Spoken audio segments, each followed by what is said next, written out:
Would you believe that a device so uncommon that you've likely never heard of started one of the most important tech changes in the history of music? The world didn't change. It wasn't in the news. In fact, it didn't work. But Spotify would not exist without this old MP3 player. It's not Discover Weekly. No control of streaming. That being said, how does a broken device start a worldwide music business? Let's go back in time.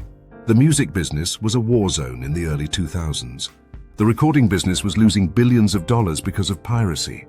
Napster had just been shut down, and LimeWire was taking off like a rocket. CDs were still around, but they were really bad.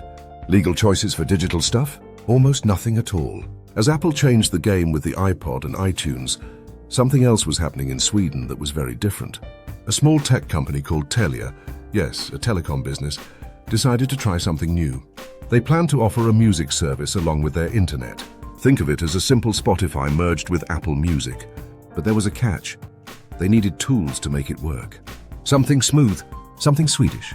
The T12 is an MP3 player that is so uncommon and niche that it's almost like a dream. This gadget, made by a business called Jays, was meant to be the sneaky way for Swedish homes to get legal digital music. It looked cool. It seemed great. But it didn't work. Why? Costs too much.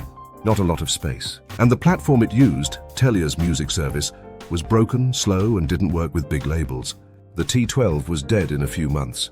But now things start to get interesting. Behind the scenes, a guy named Daniel Ek helped build that failed community of hardware and services. Ek had just sold his advertising business for a lot of money at the time. He didn't need to work. He was interested, had money and time, and he couldn't stop thinking about one thing after seeing Telia's music project fail. Why wasn't there an easy, legal way to listen to music online right away? He couldn't stop thinking about that question, since there was a need for it. People wanted music right now, whenever they wanted it. Piracy wasn't a moral act of defiance. It was a way to get around technology problems. It was simpler, faster, and more convenient than following the law. X saw that the problem wasn't with music fans. The experience was what was wrong. So he joined forces with Martin Lorentzen, another Swede whose business had just been sold to Yahoo.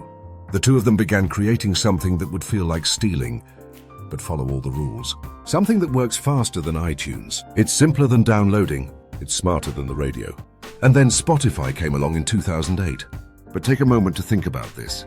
Spotify didn't just appear out of nowhere. Daniel Ek had seen firsthand how frustrating it was when MP3 players didn't work, user interfaces didn't work right, and license problems were a nightmare. It's possible that the T12 didn't work, but Ek learned what not to do from it. It showed where the system was weak, which Spotify would later fix.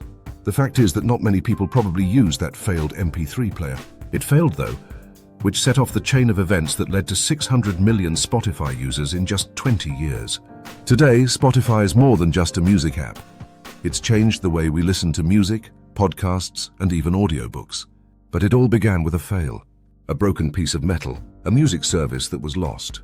One person was interested and asked, "What if it didn't have to be this way?" The next time you open Spotify, keep this in mind. It's not there because someone got it right the first time. It's there because someone learned from what didn't work. Thanks for watching, and see you next time.